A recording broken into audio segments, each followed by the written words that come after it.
नमस्कार, मी संकेत आवटे. हो, काही लाख रुपये गुंतवून एवढे कोटी रुपये मिळू शकतात. कसे काय, कोणता प्लॅन आहे, तो ऑलरेडी मी पार्ट 1 मध्ये डिस्कस केलेला आहे. पण क्विकली काही गोष्टी मी तुमच्या समोर मांडतोय.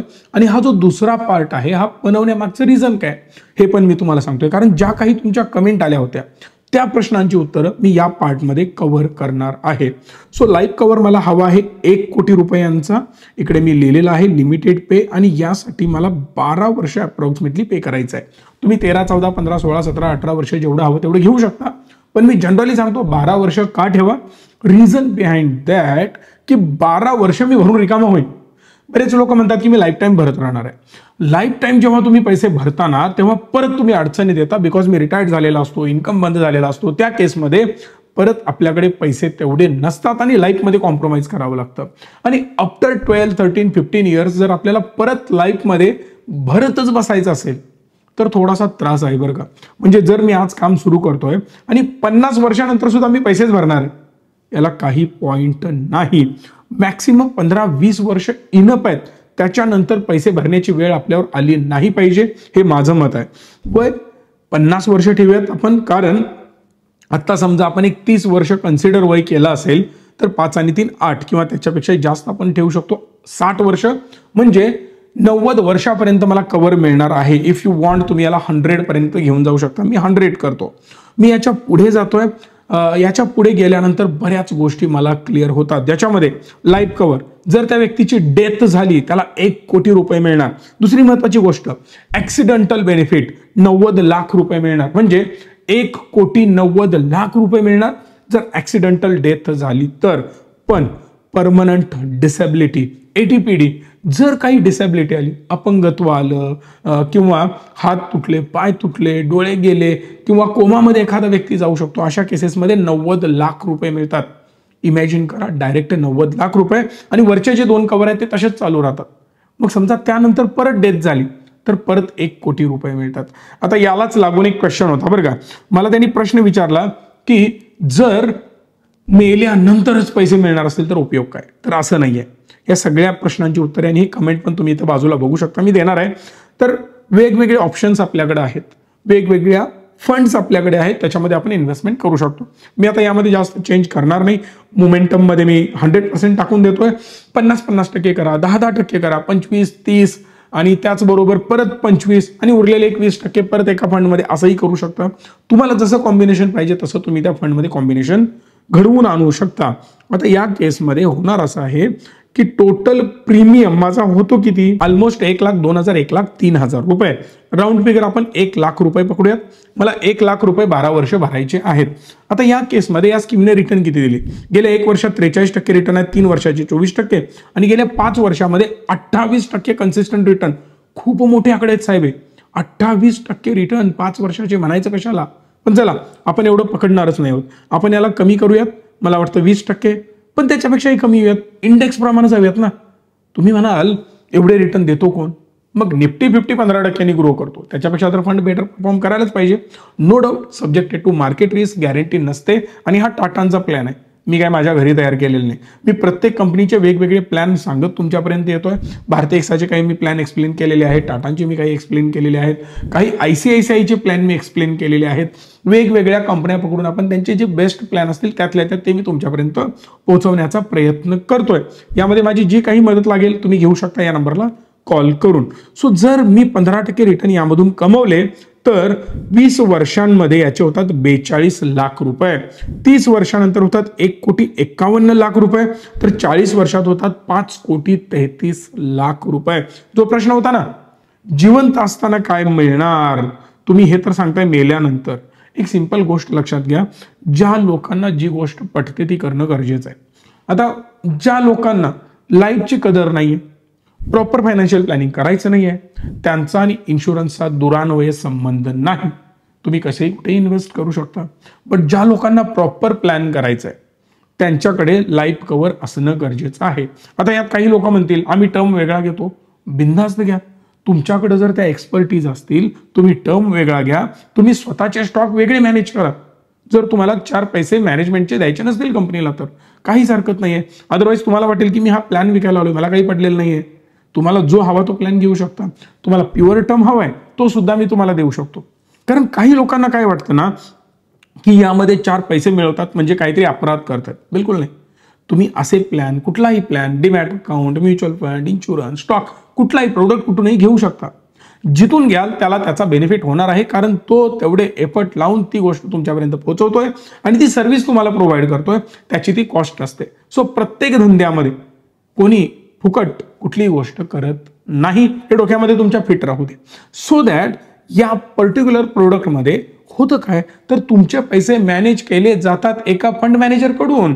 आणि बऱ्याच वेळेला आपण बघतो की इन्शुरन्समध्ये जेव्हा आपण गुंतवणूक करतो किंवा अशा गॅरंटी रिटर्नवाले एखाद्या प्लॅनमध्ये आपण इन्व्हेस्ट करतो, त्या वेळेला रिटर्न खूप कमी दिसतात. पण हा प्रोडक्ट मार्केट लिंकड असल्यामुळे मार्केटमध्ये जेवढे चांगले रिटर्न मिळतील तेवढे रिटर्न आपल्यालाही मिळत जातात. सो डबल 15% पकडले आपण, त्याच्या डबल ऑलमोस्ट 29%, 30% रिटर्न यानं 5 वर्षात दिलेत. Be specific 28.74%. पण निम्मे पकडून सुद्धा जवळपास मला 18 कोटी रुपये मिळत आहेत 50 वर्षानंतर. तुम्ही म्हणाल 50 वर्षानंतर घेऊन काय करू? आता लक्षात घ्या, तुमच्या सगळ्या प्रश्नांची मी उत्तरं देणार आहे. आता एकाने कमेंट काय केली होती, तर जिवंत असताना पैसे भेटतात किती ते सांगा, ती व्यक्ती हयात नसल्यावर काहीही काय कामाचे. एक सिंपल लॉजिक लक्षात घ्या सर, जेव्हा आपण आपल्या फॅमिलीसाठी काहीतरी करतो ना, ते खूप इम्पॉर्टंट असतं. माझ्या मुलांनी चांगलं शिकावं, माझ्या फॅमिलीनी चांगलं राहावं, माझ्या आईवडिलांनी चांगलं राहावं, ही जबाबदारी माझी आहे ॲज अ कर्ता पुरुष, आणि ती पार पाडणं गरजेचं आहे. बऱ्याच केसेसमध्ये मी बघितलंय की त्यांचं खूप सारं कर्ज असतं, लोन्स घेऊन ठेवलेले असतात आणि त्या व्यक्तीची डेथ होते. आता हे सगळं त्यानं का केलेलं असतं? त्याच्या फॅमिलीसाठी. माझंच उदाहरण घ्या. मी आता आमच्या फॅमिलीला मोठं करण्यासाठी, मला मोठं करण्यासाठी, माझा व्यवसाय मोठा करण्यासाठी, माझ्या मराठी लोकांना मोठं करण्यासाठी आम्ही बिझनेस उभा करतोय. हे बिझनेसेस उभा करत असताना लोन आपण घेतो. समजा मीच नाही तर या सगळ्याची जबाबदारी, हे सगळं बर्डन माझ्या फॅमिलीवर पडतं. जेव्हा ही सगळी स्वप्न मी बघितली, सुरुवात मी केली, मग या केसमध्ये भोगावं कुणाला लागतं? तर फॅमिलीला भोगावं लागतं. म्हणून मी म्हणतोय की अशा केसमध्ये त्याला एक प्रोटेक्शन असायला पाहिजे की जर मी नसेल तर हे सगळं बर्डन त्यांच्यावर न पडता जो लाईफ कव्हर मी तुम्हाला सांगितला होता तो फॅमिलीला मिळेल. तुम्ही म्हणाल तुमचं लोन जास्त आहे, इन्कम जास्त आहे, कव्हर वाढवा. 2 कोटी, 3 कोटी, 4 कोटी, 5 कोटी, 10 कोटी ॲज पर युअर इन्कम. मोठमोठे बिझनेसमॅन आम्ही मॅनेज करतोय, त्यांचे लाईफ कव्हर 50, 30, 40, 100, 200 कोटीचे असतात. प्रायव्हेट लिमिटेड कंपन्या, लिस्टेड कंपन्या, मिनिमम 100 कोटीचा लाईफ कव्हर आहे त्या लोकांचा. म्हणजे विचार करा, बिकॉज ही इज अ की man person in this company. That's why की मॅन इन्शुरन्स पण त्यांचे असतात, हेवी प्रीमियम असतात, हेवी लाईफ कव्हर असतो त्यांना, आणि त्याचमुळे हे लोक एवढी मोठी झालेली आहेत. चला, मग हे प्रत्येकाला पचेलच असं पण नाहीये. जर आपण पुढची कमेंट बघितली, यामध्ये चार्जेस आणि मोर्टॅलिटी रेट पण एक्सप्लेन करा, लोकांना पूर्ण नॉलेज. बघा, एक गोष्ट लक्षात घ्या, एका पर्टिक्युलर स्कीममध्ये हजारो साइट्स असतात आणि ती प्रत्येक गोष्ट एका व्हिडिओमध्ये एक्सप्लेन करणं नेक्स्ट टू इम्पॉसिबल असतं, राईट? सो ती तुम्ही काय करायला पाहिजे, ऑनलाईन याचा पेपर इलुस्ट्रेशन डाउनलोड करून बघायला पाहिजे. पण चला, मोर्टॅलिटीचा विषय घ्यायला यामध्ये तर खूप बेनिफिट आहे. कसा बेनिफिट आहे? आता तुमचे जे पैसे मॅनेज करायचे त्यासाठी चार्जेस असतात, फुकट कोणीच करत नाही, कुठलीही कंपनी करत नाही. इव्हन टाटा जरी असेल, लोकांना मदत करणारा जरी ब्रँड असेल, तरी सुद्धा असं नाही की तो फुकट करेल, तर तो त्यासाठी मॉर्टॅलिटी घेईल. आणि हे जे मॉर्टॅलिटी चार्जेस आहेत 10 वर्षानंतर डबल परत केले जातात. आता फॉर एक्झाम्पल, या वर्षी माझे 10,000 रुपये मॉर्टॅलिटी कट केली, 10व्या वर्षी 20,000 परत केले जातात. म्हणजे काय, वर्षाला 10% व्याजानं माझे पैसे परत मिळाले. म्हणजे मी जे पैसे ज्या वर्षी ॲज अ चार्जेस म्हणून देतोय ते पैसे मला 10 वर्षानंतर डबल परत मिळतात. एवढा जबरदस्त बेनिफिट आहे. बरं, आता महत्वाची गोष्ट परत येऊयात. काही लोकांनी आता ज्या कमेंट केल्या की आम्हाला फक्त इन्शुरन्स घ्यायचं टर्म, बाकी मला काहीच नको आणि मी डायरेक्ट स्टॉकमध्ये इन्व्हेस्ट करतो. बरं, एक इंटरेस्टिंग फॅक्ट मी तुम्हाला सांगतो की जर समजा तुम्हाला मार्केटमध्ये गुंतवणूक करायची आणि जसं आता मार्केट पडतंय, काय होतं, हवा टाईट होते, आपण बाहेर पडतो त्यातनं. बरेच लोक मार्केटमध्ये लॉंग टर्म इन्व्हेस्टेड राहत नाहीत. एक डेटा सांगतो, 50%पेक्षा जास्त लोक 1 वर्षाच्या आत गुंतवलेले पैसे काढतात आणि मार्केटमधून वेल्थ कधीही विदिन 1 इयर, हाफ इयर, 6 महिने, 2 महिने, 3 महिने, 1 महिने अशा वेळामध्ये वेल्थ जनरेट होत नाही. Wealth building is a process which is a long term process. आपल्याला ऍटलिस्ट 5-5, 10-10, 20-20, 30-30 वर्ष ठेवायला पाहिजे ती गुंतवणूक, जेणेकरून एक लॉंगर रनमध्ये मोठा कॉर्पस बनेल. आणि हे सगळ्यात महत्वाचं आहे. शॉर्ट टर्ममध्ये काही होत नाही. शॉर्ट टर्ममध्ये फक्त मॅगी बनते 5 मिनिटात. बाकी काही बनत नाही. Wealth generation is a process, shortcut याला काहीही नाही. मग याचा फायदा काय होतो? चला 4 पैसे एक्स्ट्रा गेले कमी गेले तो पाठ वेगळा आहे, पण एक्सपर्टीज पण आहे ना साहेब. माझं गोल काय आहे की मला एवढ्या वर्षात एवढे पैसे मिळायला पाहिजे. ते जर मिळवून देण्यासाठी एखादी कंपनी मेहनत करत असेल, आपण डोकं लावायची गरज नाही त्यात. बरं, तुम्हाला जर ते पटत नसेल, तुम्ही कंपनी चेंज करा, तुम्ही तुमच्या नॉलेजने इन्व्हेस्टमेंट करा, पण तुमच्या नॉलेजने इन्व्हेस्ट करत असताना स्वतःचा परफॉर्मन्स कम्पेअर करा. जर तुम्ही 2 वर्ष 5 वर्ष 10 वर्षापासून मार्केटमध्ये असाल तर 10 वर्षापासून तुम्ही स्वतःला किती % किती CAGR प्रमाणे रिटर्न मिळवून दिलेत. मग तुम्ही या फंड मॅनेजर पेक्षाही हुशार आहात का, हे प्रश्न स्वतःला विचारा. आणि जर त्याचं उत्तर हो असेल तर डेफिनेटली तुमचा पैसा तुम्ही स्वतः मॅनेज केला पाहिजे. आणि जर नसेल तर तुम्ही योग्य फंड मॅनेजर थ्रूच जायला पाहिजे. जसं मी तुम्हाला सांगितलं 50व्या वर्षी 18,72,00,000 रुपये होतात आणि हे सगळे पैसे टॅक्स फ्री आहेत. इमॅजिन करा मला 10 कोटी रुपये मिळत आहेत. 10 कोटी रुपयावर जर FD मधून गेन होत असेल तर या 10 कोटीला जो टॅक्स आहे ना तो 3-3.5 कोटी लागतो, मोर दॅन 30%. हे तुम्हाला माहिती आहे का? मग ही मिळणारी रक्कम भविष्यातली टॅक्स फ्री. बर, अजून महत्वाची गोष्ट, हा जो FDचा टॅक्स आहे हा तुम्हाला दरवर्षी भरावा लागतो. भले तुम्ही FD 10 वर्षासाठी केली आहे, कितीही लॉंग टर्म साठी करा, डझंट मॅटर, तुम्हाला दरवर्षी टॅक्स त्यावर भरावा लागतो जो काही गेन होणार आहे. मार्केट रिलेटेड प्रोडक्टमध्ये तसं नसतं. मार्केटमध्ये जेव्हा पैसा लागतो तेव्हा ज्या वेळी तुमची मॅच्युरिटी, ज्या वेळी तुम्ही पैसे काढता त्याच वेळेला तुम्हाला टॅक्स कॅल्क्युलेट करून भरायचा असतो. आणि इन दिस सिनेरिओ 2.5 लाखापर्यंतच भरावं लागतं. म्हणून मी माझ्या क्लायंटला सांगतो यामध्ये 2.5 लाखापेक्षा जास्त भरू नका. का भरू नका? दरवर्षी 2.5 लाख, महिन्याला नव्हे. जर समजा 2.5 लाखापर्यंत भरताय तर तुमचा मिळणारा परतावा हा टॅक्स फ्री असतो. आता अजून एक कमेंट आली, प्रीमियम फक्त 12 वर्ष भरायचं म्हणजे 12 लाख.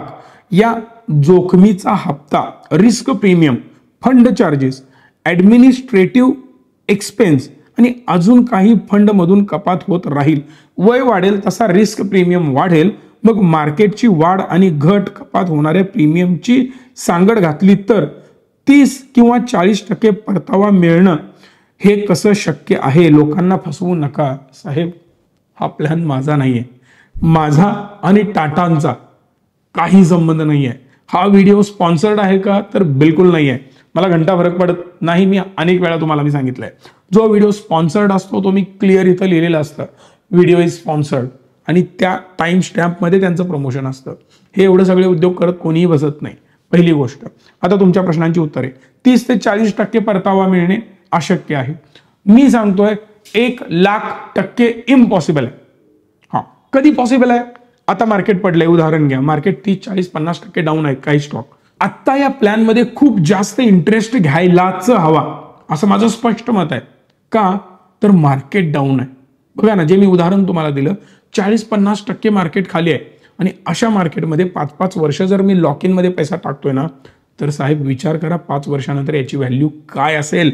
हे मी सांगण्याची गरज नाही, तुम्ही स्वतः डोकं लावा. 60-60% काही स्टॉक पडले, मी आता त्यामध्ये गुंतवणूक केली आणि 6 महिन्यात समजा मार्केट वर गेलं, माझे पैसे डबल होणार, 100% रिटर्न मिळू शकतात.